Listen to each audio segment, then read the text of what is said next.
রাব্বি, আপনি শুনতে পাচ্ছেন, আপনার কাছে জানতে চাই যে এখন আগুন নির্বাপনের সবশেষ কি তথ্য আছে আপনার কাছে? সোহার, স্বস্তির যে কথা সেটি তো সকালে আমরা বলেছি 8টার বুলেটিনেই, আপনিও শুনেছেন যে আগুন নিয়ন্ত্রণে চলে এসেছে এবং নির্বাপনের যে কাজটি সেটি কিন্তু এখন চলছে।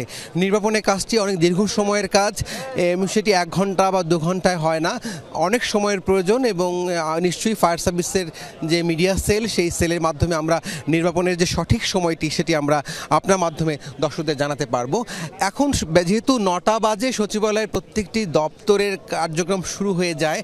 আমরা এখন দেখছি যে সচিবালয়কে ঘিরে সচিবালয়ের কর্মকর্তা কর্মচারীরা তারা কিন্তু এই আগুনের খবরে ছুটে এসেছেন এবং বেলা যত বাড়ছে 9টার কাছাকাছি এখন কিন্তু দেখতেই পাচ্ছেন যে আসলে ভেতরে প্রবেশ করার জন্য সচিবালয়ে যারা কাজ করেন তারা কিন্তু ছুটে এসেছেন, অপেক্ষায় আছেন, কিন্তু কাউকেই তো ভেতরে যেতে দেওয়া হচ্ছে না।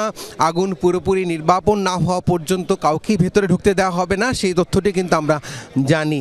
শিয়া বাটার ও ভিটামিন ই সমৃদ্ধ lily glam beauty soap. Lily, always beautiful. এবং সেনাবাহিনীর একটি টিম সচিবালয়ের প্রত্যেকটি গেটে অবস্থান নিয়েছে, সেখানে পুলিশ সদস্যরাও আছে এবং আগুন নির্বাপনের যে কাজটি সেটি কিন্তু আমরা বাইরে থেকেও যেটি দেখছি যে এখনও ফায়ার সার্ভিসের ফায়ার ফাইটার যারা আছেন, 200-রও বেশি ফায়ার ফাইটার এই আগুন নিয়ন্ত্রণে রাত থেকেই কাজ করছেন। তারা সেই কাজটি এখন প্রত্যেকটি রুমে রুমে ঢুকে সে আগুন নির্বাপনের কাজটি করছেন।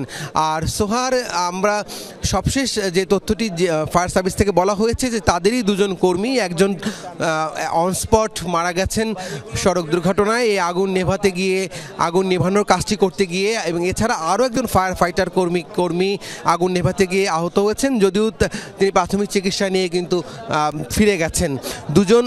একজন নিহত, একজন আহত এবং সেই সাথে 200-রও বেশি ফায়ার সার্ভিসের ফায়ার ফাইটার তারা 6 ঘন্টারও বেশি সময় কাজ করার পর এই আগুন নিয়ন্ত্রণে নিয়ে আসে। এখানে অসংখ্য সচিবালয়ে কাজ করেন, বিভিন্ন মন্ত্রণালয়ে কাজ করেন, তারা অপেক্ষায় আছেন ভেতরে ঢোকার জন্য এবং উদ্বেগ উৎকণ্ঠা তাদের মধ্যে আমরা দেখতে পাচ্ছি।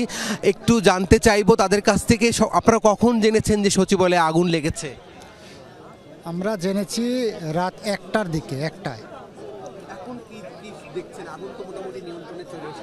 আমরা আসার পরে তো আমাদের ঢুকতে দেয়নি, আমরা ঢুকতে পারিনি, বাইরে থেকে যেটা দেখা যাচ্ছে শুধু সেটাই দেখছি।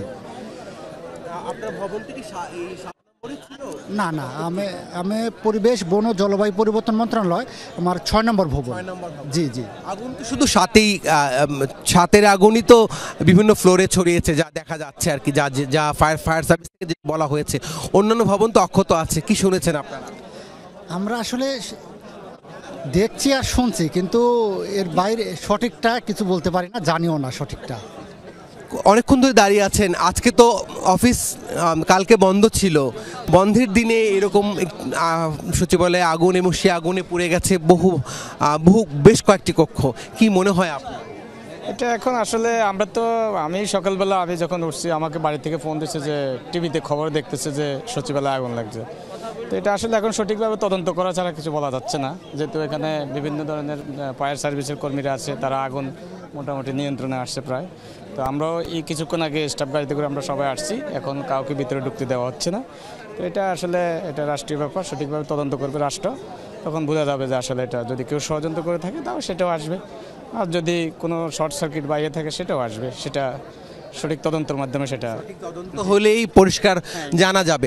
ধন্যবাদ। সোহা, শুনছিলেন যে যারা সচিবালয়ে কাজ করেন তারা কিন্তু বলেছেন যে তদন্ত চাচ্ছেন, নিরপেক্ষ তদন্ত, এবং সেই তদন্তই কিন্তু কারা দোষী বা সেটি বৈদ্যুতিক শর্ট সার্কিট কিনা সেটি স্পষ্টভাবে জানা যাবে। দেখতেই পাচ্ছেন যে আমার ভিজুয়ালি বলে দিচ্ছে যে শত শত সচিবালয়ে যারা কাজ করেন, যারা এখানে কাজ করেন, তারা এসে অপেক্ষায় আছেন কখন ভেতরে প্রবেশ করতে দেওয়া হবে, সে অপেক্ষায় আছেন। এছাড়া আমরা দেখেছি যে এই দুর্ঘটনাস্থল সচিবালয়ে মুখী হয়েছেন স্বরাষ্ট্র উপদেষ্টা, তিনি কিছুক্ষণের মধ্যে চলে আসবেন। স্বরাষ্ট্র উপদেষ্টার যে মিডিয়া উইং, সেই উইং থেকে কিন্তু সেই তথ্যটি দেওয়া হয়েছে। আর ফায়ার সার্ভিসের সবশেষ যে বুলেটিন সেটি 8:05 আগুন নিয়ন্ত্রণের খবরটি তারা দিয়েছেন এবং এখন যে তথ্যটি আমরা পাবো সেটি হচ্ছে আগুন পুরোপুরি নির্বাপনের যে তথ্যটি সেটি আমরা পাবো, এবং সেজন্য আমাদের অপেক্ষা করতে হবে। ভিতরে বেশ কয়েকটি রুম পুড়ে গেছে, চলছে এবং এই আগুন কিন্তু আমরা দেখেছি থেমে থেমে জ্বলতে দেখেছি। প্রায় 6 ঘন্টা ধরে আগুন জ্বলেছে এবং 200-রও বেশি ফায়ার সার্ভিসের কর্মী এই আগুন নিয়ন্ত্রণে কাজ করতে দেখেছি। এখন অনেকটাই পরিস্থিতি নিয়ন্ত্রণে। এখন এখানে আসলে এই ঘটনাস্থলে আসবেন যারা সচিবালয়ের বিভিন্ন মন্ত্রণালয়ের উপদেষ্টা আছেন, ঊর্ধ্বতন কর্মকর্তারা আছেন, তারা সচিবালয় মুখী হবেন এবং সেজন্য এখানে বাড়তি সতর্কতা আমরা দেখতে পাচ্ছি। এছাড়া এই আগুনের ঘটনায় তদন্ত কমিটির কথাও কিন্তু আমরা জেনেছি, সেটি আরও আনুষ্ঠানিকভাবে আমরা জানতে পারবো কিছুক্ষণ হয়তো পরেই। সোহার, রাব্বি জানাচ্ছিলেন যে আগুন নিয়ন্ত্রণে আসলেও নির্বাপনের কাজ চলছে। সবশেষ তথ্য দেওয়ার জন্য ধন্যবাদ আপনাকে।